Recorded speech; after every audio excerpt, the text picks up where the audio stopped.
Chapter 35. Remembering Her Passing. That was then. His best friend had passed away in front of his eyes, leaving him alone and desolate. True, his family was there for him, but it wasn't the same. Family is one thing, but a special friend is another. It took him more time than he thought possible to get over her passing. He might never have gotten over it were it not for the fact that he knew she was close by and would always be. The memory of her passing would live with him forever and cause him sleepless nights as he fought with himself for leaving her alone when she needed him most. He thought of the evening he arrived at her front door and pushed it in when there was no reply. To have found her in such a weakened state was almost too much to bear. He couldn't fathom out how he could have left her alone for so long just because he was otherwise engaged. Football had invaded his life and taken over. Everything else was secondary, or so he thought. His selfishness hung over him like a dark cloud as he mentally beat himself up for such thoughtlessness. Her last words haunted him for ages until she herself came to the rescue. No one else could have done so. Typical of her wise ways, she re-entered his psyche through the form of another woman, Annabel. Their friendship had mushroomed under her careful guidance and left them proud of their intimacy and all that came with it. For Tess, it was a simple case of young people in love, and she would allow nothing or no one to spoil that. Steadfast in her ideals, she offered them the sanctuary of her home, far from prying eyes, social mores, or the undue influence of Mother Church. He never knew if she was aware of their intimacy, nor did it bother them, as they shared precious moments under her hospitable roof.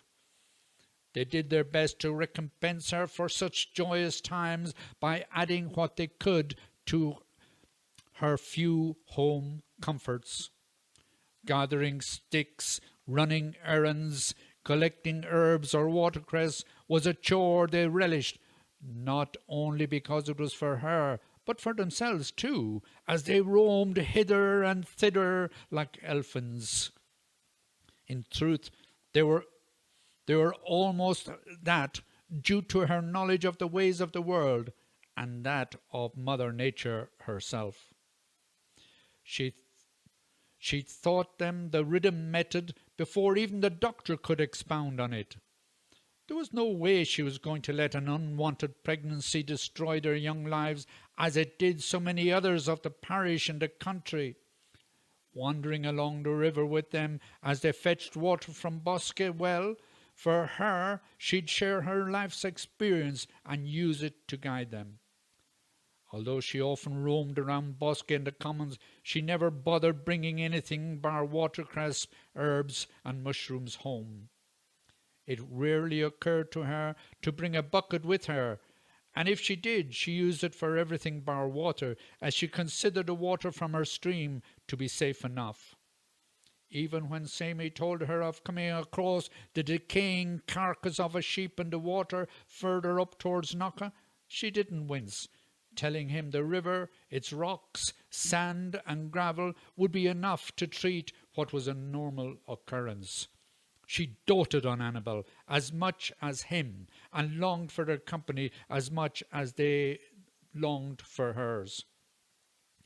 They felt there wasn't another place on the planet that came anywhere close to that sacred sanctuary, and that it was. Though she had passed on to her eternal reward, he felt sure she was always there when he needed her. He knew instinctively she'd do that.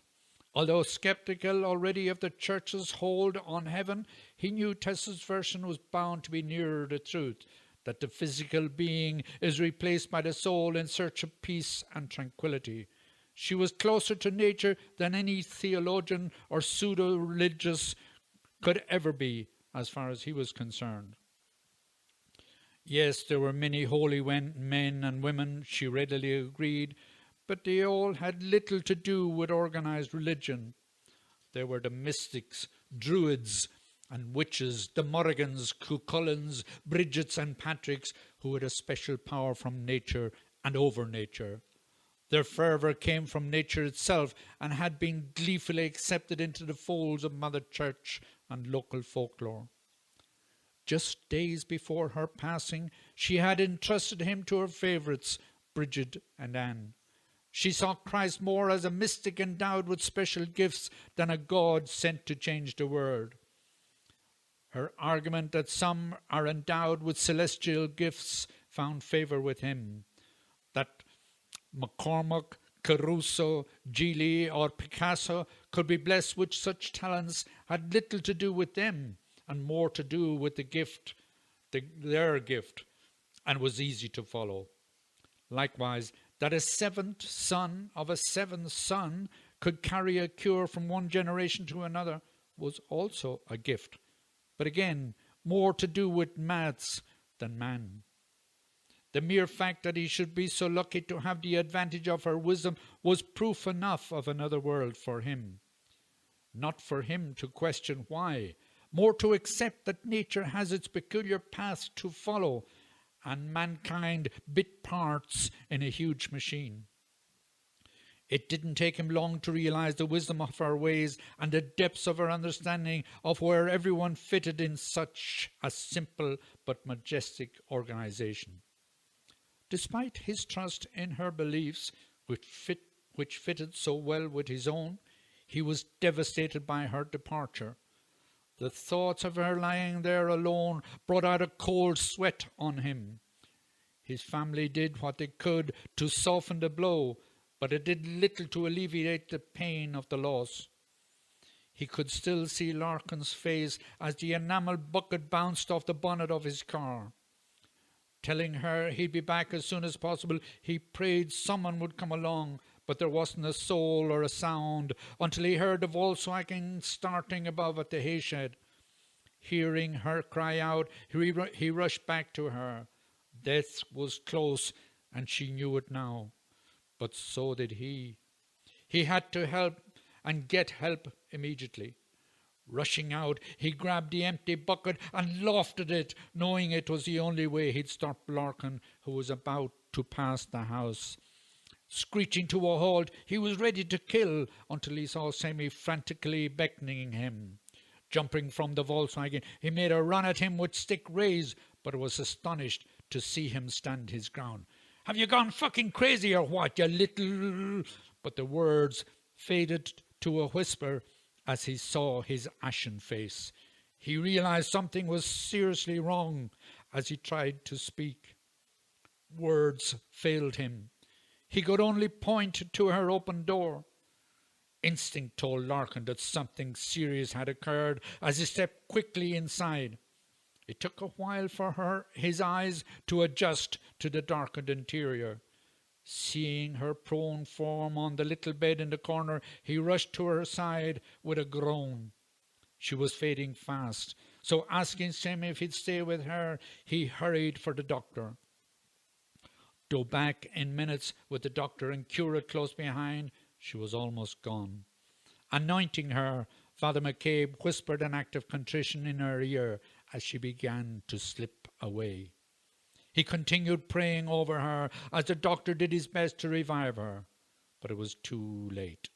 She was already passing through the portal she often spoke about. Her last words were to Seamie, and though inaudible to the others, he heard her perfectly, because he wanted to. "Mind yourself, Vic. Take care of the ones you love, and I'll take care of you no matter where you are." Tears burst from his eyes as he tried to speak, to ask her to stay. But she was gone. He knew instinctively that her hour had come, because as he caressed her tiny hands, she made a last effort to entrust him with a medallion of some sort. Kissing her forehead, he gave her a little hug and let her go where she wanted to go. A short intake of breath, and she was gone. Father McCabe put his arm around his shoulder and hugged him close, commending him for his alertness and how he had managed to grab Larkin's attention just in the nick of time. Saying he'd return later, he asked Larkin if he'd stay a while until he left Seamie home and got Rex and Nora down to organise things. "I'm staying here," Seamie said in a voice that left him in no doubt as to his intentions. "Very well, so I'll drop in on your mother and father, and they'll be along shortly." Already the news was spreading like wildfire, because the priest and doctor were spotted rounding the crossroads together. It didn't take the neighbours long to figure out what had happened, and no sooner had the priest left than they started arriving to pay their respects. First to arrive was Rex and Nora, closely followed by Mrs. Weed, who happened to be visiting at the time. The postmaster put in a few quick phone calls before hurrying along to get the inside line. Despite his alacrity, he was beaten to it by the bun, who was coming over the Parsons Hill when he spotted the cars outside Tess's house. Knowing this to be most unusual, he decided to investigate.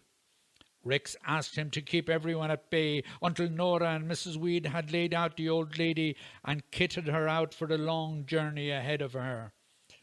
Satisfied that she was looking her best despite the circumstances, the ladies started making sandwiches with the bread and ham Heward had so kindly provided. A few minutes later saw Mulvey and Macaulay arrive with a few bottles of whisky and enough porter to set the parish drunk. All they needed now was Carrigy to arrive, and a decent farewell could be afforded the old lady. No sooner said than done. Just as they were about to send for him, he arrived with the accordion and set himself in the corner where he'd have a bit of comfort. Knowing his place, he waited until Rex gave him the nod after the older women had finished their weeping and keening. Starting slowly with a few quiet airs, it wasn't long until he gave it to Holly and had everyone tapping their feet and humming along. John Joe joined in with his harmonica, barely taking time to draw breath as Carrigy played every tune he knew. Seamie asked the Brink if he'd lilt a few, and true to his calling, he lilted as good as Pat Kilduff, maybe even better. Seamie was delighted, knowing Tess wouldn't have wanted it any other way. She must have read his mind, because just as a few of the neighbours began to drift away, the sound of Tim's jeep entered his consciousness, and, to his great joy, Annabel stuck her head reverently in the half-door. Not wishing to be too obvious, he waited until she and Tim had paid their respects before offering them a seat. "It's time we were heading home too," the Nugget said as he helped Margaret to her feet. Although he knew she must be as old as her stream, he never thought that she'd leave like that. In truth, he never thought of her dying at all. He could see her throwing her leg over her broomstick and waving goodbye as she went off to join her ancestors. Nothing more. Now he was confronted by the realization of her passing, and he couldn't take it. As he examined the medallion closely, he was surprised to see that it was the silver medal that was struck for the Eucharistic Congress in 1932, when her favourite, Count John McCormack, sang so brilliantly in the Phoenix Park in front of the Pope. Like many another, she had travelled by barge, it being the cheapest form of travel at the time. She often spoke of how McCormack, on hearing how far she'd come and how she did the cooking on the barge for the boys, invited her to join him for refreshments at the side of the enormous stand in the park. Thanking her for her support and complimenting her on her fortitude, he presented her with a specially struck medal in honour of the occasion. Now it was his, and he felt doubly honoured.